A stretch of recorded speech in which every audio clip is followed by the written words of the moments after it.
Hello friends, welcome back to my channel. আজকে আমি আপনাদেরকে চিড়ে আলু দিয়ে পরোটা বানিয়ে দেখাবো। আশা করি ভিডিওটি আপনাদের ভালো লাগবে, তো দেখতে থাকুন এবং উপভোগ করতে থাকুন। এই চিড়ের পরোটা বানানোর জন্য নিয়ে নিয়েছি চিড়ে। আমি এখানে একটু পাতলা চিড়ে নিয়েছি, আপনারা মোটা চিড়েও নিতে পারেন। আর নিয়েছি দুটো মিডিয়াম সাইজের সেদ্ধ করা আলু।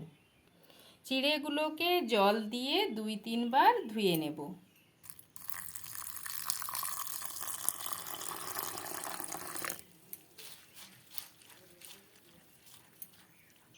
চিড়েগুলো 2-3 বার জল দিয়ে ভালো করে ধুয়ে নিয়েছি। চিড়ের মধ্যে আবারও দিয়ে দিচ্ছি জল দিয়ে চিড়েটাকে মিনিট 2-1 মতো ভিজিয়ে রেখে দেব। এখন এই দুটো সেদ্ধ আলুকে আমি এই গ্রেটার দিয়ে গ্রেট করে নেব।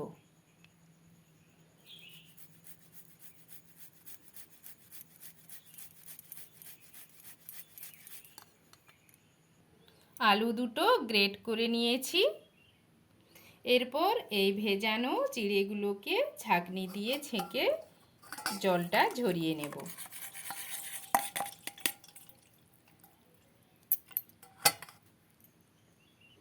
চিড়ের থেকে জল ঝরে গিয়েছে আর চিড়েগুলো খুব ভালোভাবে নরম হয়ে গিয়েছে। এখন চিড়েগুলোকে আমি একটা অন্য পাত্রে ঢেলে নিচ্ছি। এর মধ্যে দিয়ে দিচ্ছি গ্রেট করে রাখা আলু, দিয়ে দিচ্ছি পরিমাণ মতো লবণ, দিয়ে দেব অল্প পরিমাণ জিরে গুঁড়ো, দিয়ে দিচ্ছি অল্প পরিমাণ লঙ্কার গুঁড়ো, দিয়ে দিলাম অল্প পরিমাণ হলুদের গুঁড়ো, আর দিয়ে দিচ্ছি চাট মশলা।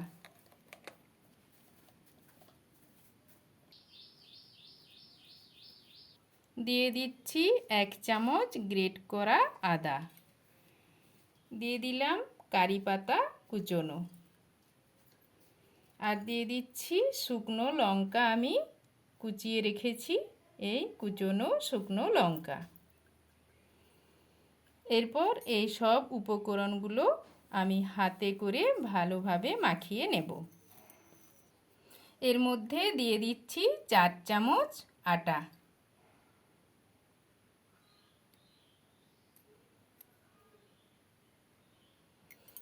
এই আটাটাও এর সাথে ভালোভাবে মাখিয়ে নেব। মণ্ডটা তৈরি হয়ে গিয়েছে। এখন এর থেকে অল্প অল্প অংশ নিয়ে লেচি কেটে নেব। এরকমভাবে হাতে করে চেপে নিচ্ছি। চেপে নিয়ে হাতের তালুর উপর দিয়ে রেখে গোল করে নিচ্ছি। এইরকমভাবেই আমি সব লেচিগুলো তৈরি করে নেব। সব লেচিগুলো তৈরি করে নিয়েছি, এগুলোকে এখন বেলে নেব। বেলার জন্য চাকি বেলুন নিয়ে নিয়েছি। চাকি বেলুনের মধ্যে আমি তেল মাখিয়ে নিয়েছি। এরপর একটা লেচি নিয়ে হালকা হালকা চাপ দিয়ে বেলে নেব।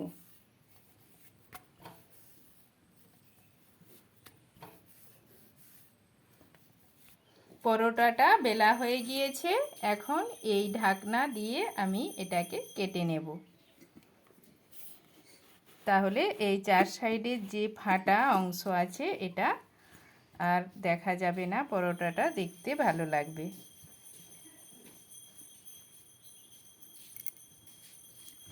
এরকমভাবেই আমি সব পরোটাগুলো তৈরি করে নেব। পরোটাগুলো ভাজার জন্য চুলায় প্যান চাপিয়ে দিয়েছি। প্যান গরম হয়ে গিয়েছে। প্যানের মধ্যে দিয়ে দিচ্ছি বেলে রাখা পরোটা। পরোটার এক পাশটা ভাজা হয়ে গিয়েছে, এবার অপর পাশটা উল্টে দিচ্ছি। এরপর এর মধ্যে দিয়ে দিচ্ছি 2 চামচ মতো তেল। তেল দিয়ে পরোটাটা ভাজা হয়ে গিয়েছে, এটাকে আমি অন্য পাত্রে তুলে নেব। এইরকমভাবেই আমি সব পরোটাগুলো ভেজে নেব। তো দেখুন বন্ধুরা, পরোটাগুলো সব ভাজা হয়ে গিয়েছে। এগুলো দেখতে যতটা সুন্দর হয়েছে, খেতে কিন্তু খুব ভালো লাগবে।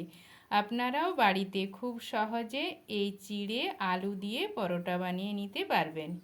তো বন্ধুরা, ভিডিওটি ভালো লাগলে আমার চ্যানেলটিকে অবশ্যই সাবস্ক্রাইব, লাইক, শেয়ার এবং নতুন ভিডিওর আপডেট পেতে পাশের বেল আইকনটি প্রেস করে দেবেন। আজকের মতো আসি বন্ধুরা।